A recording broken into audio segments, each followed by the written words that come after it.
nshyashya turasaba abaturage ba Bukavu umuntu uzajyayo amenye ko ubuzima bwe butagihari. Tukwafika Bukavu, turimo kuzi Bukavu.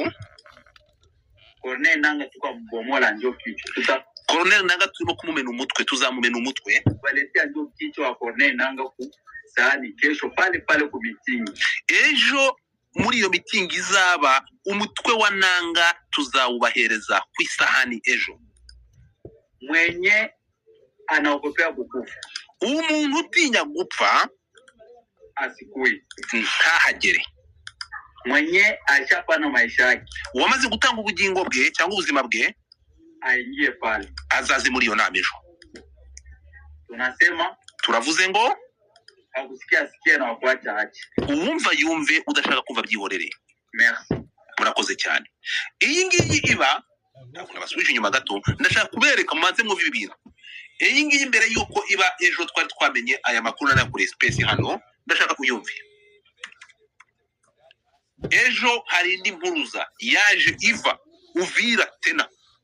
Inkuru yavuye Uvira n'amakuru yavugaga gutya ngo ndugu yangu hewe iko mbaya, inshuti yanjye umwuka umeze nabi cyane mbaya.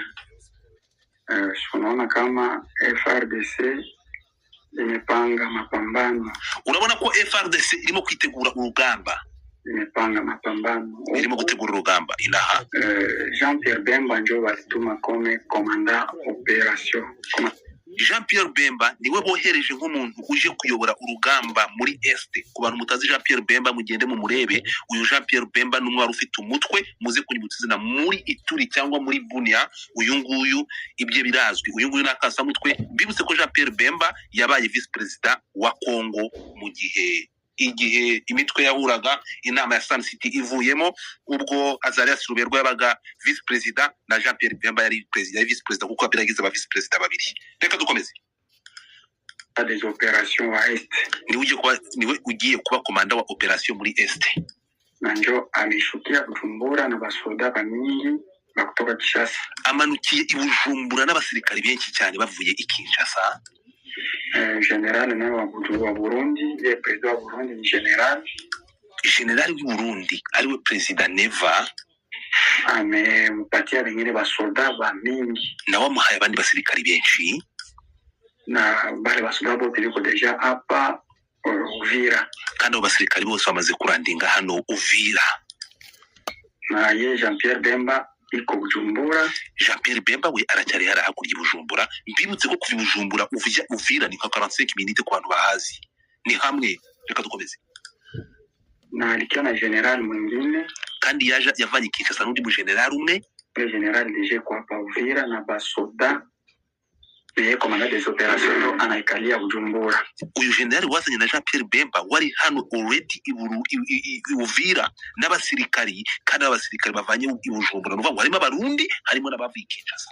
Alors leo ni dotation ya kudote kila muzalendo mwenye hana bunduki na mdote bunduki na teni. So uyu munsi rero hano Uvira niwo munsi bagiye guhereza abazarendo imbunda, imyenda ya gisirikari ndetse n'umushahara. Nabo banapokea kandi nabo bagahemba umushahara. Badote leo nyuma yo kubahemba uyu munsi kule muchunge tu mutieka chakula nyumbani. Ndashaka ngaro rero ruzingiye ku gitero cyabaye uyu munsi. Ati kule muchunge vizuri na mutieka chakula mu nyumba, mwirinde mwitegure kandi mwe mufite ibyo kurya mu nzu, timusohoke mu nzu. Haraza kubiki puisque j'espère kesho au kesho yake vite na pashanza pale mwingine, kuko ejo cyangwa ejo bundi intambara iratangira muri uwo mujyi pale Bukavu, muri uwo mujyi wa Bukavu. Aho ngaho mu mujyi wa Bukavu kwa neema ya Mungu ninajua batashinda, kandi mu buntu bw'Imana iyi ntambara bazayitsinda. FARDC na bazalendo na Baburundi bataweza ile vita. FARDC, wazalendo n'abarundi mu izina rya Yesu ntambara bazayitsinda mu buryo bafate Bukavu. Nuko byifashe.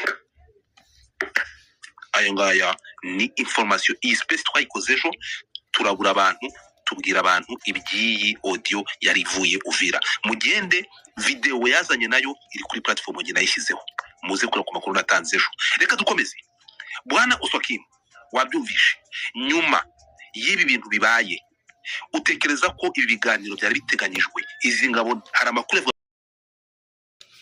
nari ntangiye mbabwira uko ibi bintu bijya kuba mu babaye suspect bafashwemo harimo abagore babiri b'abarundikazi n'undi mugabo umwe w'umunyabukava ariko ngo ufite derede mu bafashwe bari babaye suspect mbere yuko bino no subiramo iyo nkuru neza ngo gute ubyibuka nimba nkiza ugifungura space nabaye mufata ijambo ariko mpita ngenda yari telefone yari impamagaye y'umuntu nakubwira nti tuvuganye nkubwira ko ibi bintu bijya kuba habayeho kugira kuko urabona ahantu bakoreye gusaka buri muturage umwe umwe byari bigoye kubera crowd of people bari around ariko mu bantu bafashwe mbere yuko binaturika harimo abagore babiri b'abarundikazi n'umugabo umwe we ntago bambwiye wenda nimba ari umukongomani cyangwa ari iki ufite ngo dread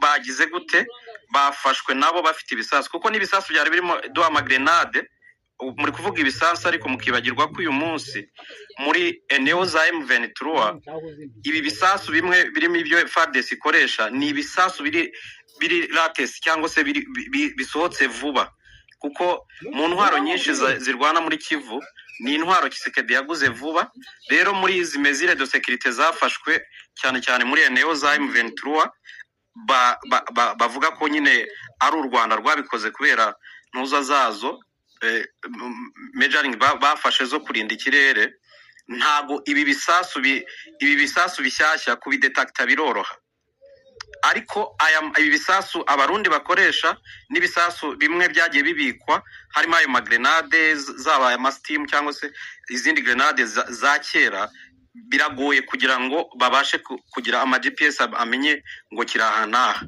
ari nayo mpamvu uwahakana cyangwa se uwazana avuga ngo uburundi muri iki gitero cyabaye ntibufitemo nka 70% byaba ari bya bindi byo kwinangira kuko mbere yuko nko mu masango yo mu masaha 2:03 harashwe drone ebyiri zazije harimo drone kamikaze izi drone yarashwe ya mbere ni ya drone y'ubwiyahuzi imwe itera ibisasa ariko nayo ikagwa mu bantu ikaturika zari ziturutse Bujumbura rero mwakomeje muvuga hari ikinyamakuru narimo ndeba bita Expressao de Rwanda cyo muri Angola hariho umudamu ugikunda gukora amanalize kuri izi ntambara ubona ko n'abafite amakuru bita Silvia yaganiraga n'uwo bita Vicento bavuga ukuntu ntuza mission ya Bemba mu kuzi Bujumbura ni ntuza bazanye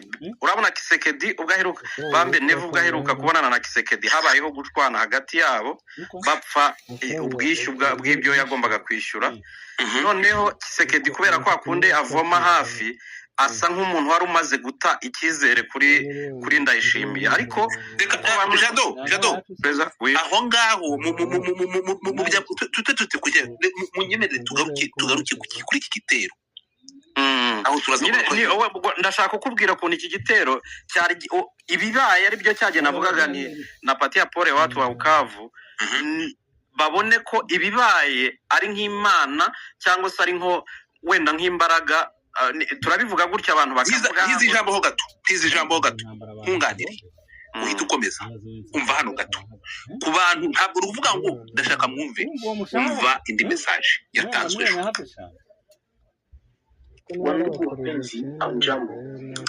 inshuti bakundwa muri aho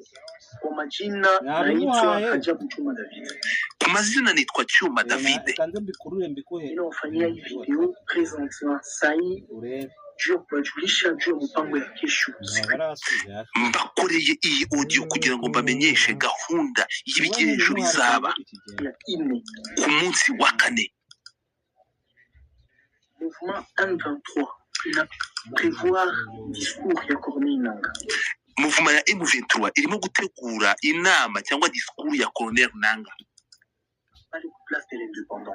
hariya kuri place de l'indépendance i Bukavu sai gisi mimi namaliza baadhi ya sai ubu ntangi maze kubabwira none amaze kubabwira kila mtoto wa Bukavu buri mwana w'i Bukavu mweko na besoin ya maisha ushaka kubaho ugifite gushaka ubuzima bwe asiende kule vitu. ntimujye muri iriya nama.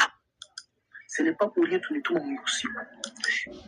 Mpasubiza inyuma gato ngo iki asiende kule vitu. ntajye muri iriya nama. Ce n'est pas pour rien tunituma mu usiku.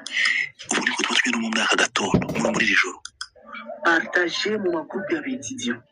Iyi message n'iyi audio muyihereze amagroupe yose n'amagroupe y'abanyeshuri.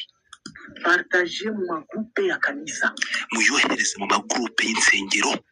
Partager mu magroupe ya kirimba. Muyohereze mu magroupe y'ibirimbo. Kesho saa 4. Ejo saa 4. Usiende kule vitu.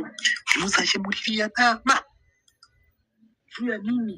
Kubera iyihe mpamvu? Bazalendo bashaingia biko pale Bukavu. Abazalendo bamaze kwinjira mu mujyi wa Bukavu. Na kesho usiku nanga batamuia pale Place de l'Indépendance. Ejo nibwo nanga bazamwicira muri iriya mitingi ya Place de l'Indépendance. Rituele zote zishafanyika. Gahunda n'imigambi yose byamaze gutegurwa. Ile miliona kwa essence ni kidogo. Ibyo mwabonye kuri essence ni bike.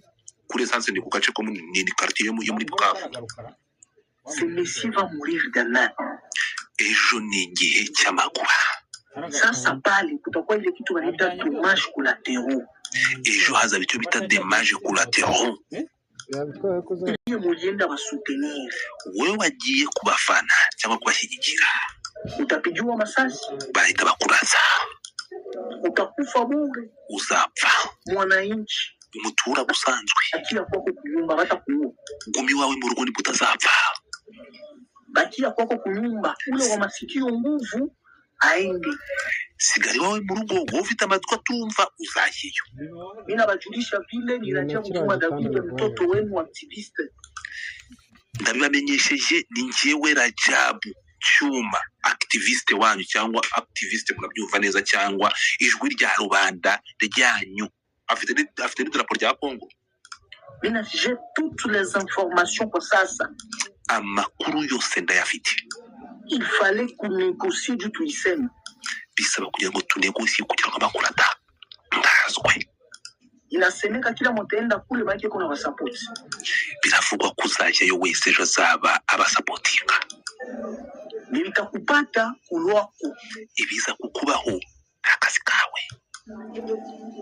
Partager une message, partager. Kama utaenda partager, kama utaenda partager. Iyi message yitangaze cyangwa yigeze henshi waba uzajyayo cyangwa utazajyayo yishyira hano hose. Sukuma kufanya mu Kiswahili. Nikoze mu Giswahili. À l'étranger et partout partager. Nikoze mu Giswahili ahantu waba uri hose. Iyi message ngire kuri benshi. Mtu asiende kule vitu. Ntihagira umuntu yayo muri bino bintu. Ufa kafara bure. Urapfa uzize ubusa. Accent. Murakoze cyane. Iyi ni audio imwe yaje ikurikirwa n'iyi ngiyi. Batoto wetu ya Bukavu. Bana bacu y'Ubukavu. Leo hapa tuko mercredi le 26 février 2025. Ahangaha turi kuwa gatatu tariki 26 z'ukwezi kwa kabiri 2025. Clear, iyi ni video ya kabiri. Noneho tumaze kumva iyo umu activiste cyangwa iyo umuntu witwa rya rubanda hano umukongomani wirirwa avugira leta y'Kinshasa uri yarazwi ni umu activiste mugiye kureba bita Cyuma uyirirwa na Kasamutwe. Arangije kubivuga umva none wese uvuga. Sisi ni wazalendo wa Uvira. Twebwe turabazalendo b'Uvira. Tunawaomba. Turabasaba. Kesho kuplace batafa mitingi pale na kusema nenda baonesha gouvernement yenu ile gouvernement mataenda hapo. Ejo bazajya kubereka gouvernement cyashya na Colonel Nanga. Turabamenyesha ko umuntu wese uzajyayo. Iyi ni ya kabiri, iya mbere maze kuyuva yo activiste uyu type Cyuma. Sokyo ebi Cyuma te. Yango pe Rwanda kama problème ozana Est Congo te. Beba kilo surtout bozana na space oyo. Boye bivie wana très bien. Sokyo a passé message wana. Parce que ayebi très bien. Yango ndio omoni a signalé bango na munoko ya Kiswahili. Baswahili batu ya Bukavu. Est-ce que boyoki? So bozo bake ba Rwanda nde ba beti ba basali ba biloko wana.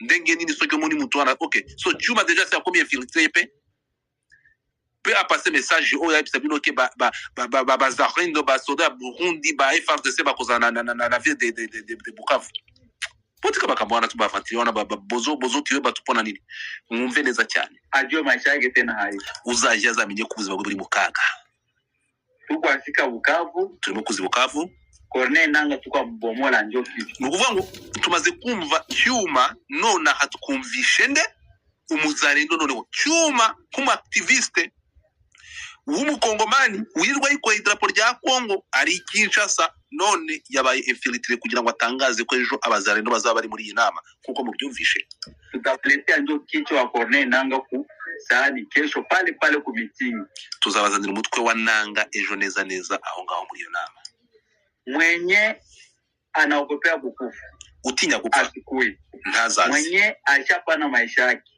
aingie pale uwashatse gutanga ubuzima bwazaze muri iyo nama akusikia na wakuacha achi uwumva yumve udashaka kumva asigeho so ndashaka kugira ngo Maître Jado nkubwire ko icyo dukeneye nonaha ni exactly ibiri kuba kuri tere naho ibya diplomasi urabona zire za balance zanyu ugasanga umuntu wize agronomy ni uri kuza kuduhereza niwe uri kuza kudupimira like agakora analyse za diplomasi ntabwo bikunda so tujye ku rugamba umaze kumva ayo maudi abiri umwe ni activist Cyuma warazwi undi ni umuzarendo from Uvira so ahangaha hari baza gutanga igitekerezo cyawe ariko ndashaka kugira ngo bari muri space bumve exactly what is going on ijambo ni ryawe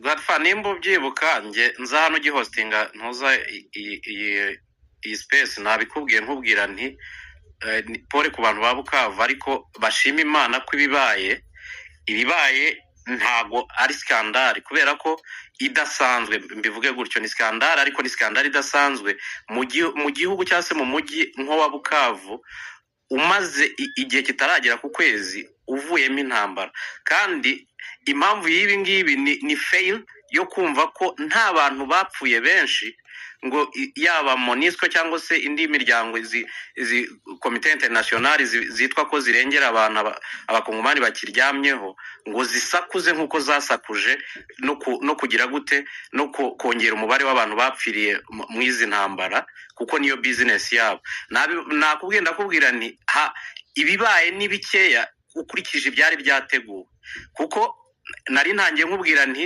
nge navuganye n'umuntu wari uhibereye hari abafashwe mbere y'abandi bose ibya drone zari zagize zagombaga kuza kuharasa nari ntangiye mbivugaho icyo gihe nimba ubyibuka urabyibuka tugitangira speko yes sir ni ukuvuga ngo rero ugiye kuza hano yenda haba havuzwe byinshi cyangwa se n'abantu benshi bari hano wenda nkaba Oswakim ni umunyamakuru kandi umwuga abenshi bafite amakuru ariko amakuru rimwe na rimwe ufa kugira gute kuza kuvuga hano ni ibintu bitaraba abantu bakavuga bati hoshi gutya ujye ubyumva hano nk'abarundi baba barimo hano ntago twishyiramo abarundi ntago tugira gute ibi bintu perezida wanyu asa nkaho navuga ngo yagize turabona iyo umuntu agiye koga hari ukuntu avuga ngo sezera amazi atazagutwara bisa nkaho ari ibyo arimo kuko uyu munsi mu mafaranga yari yagiye kwishyuza Kinshasa Bemba yamuzaniye sinzi nimba angana ate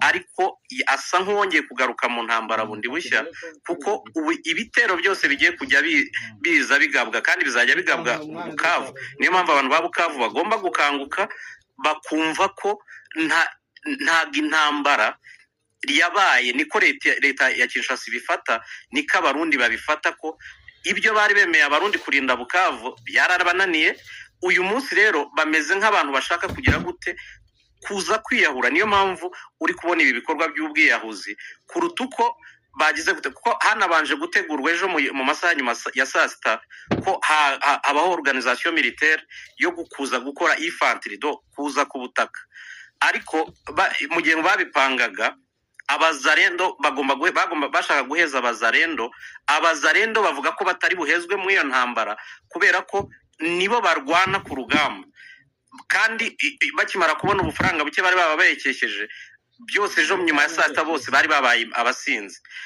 bituma abarundi batinya kwataka bakoze baciye ku butaka. Niho rero haraye hapanzwe iki ibi bitero byo gukoresha amadrone no gukoresha ibintu byo guteramo amagrenade.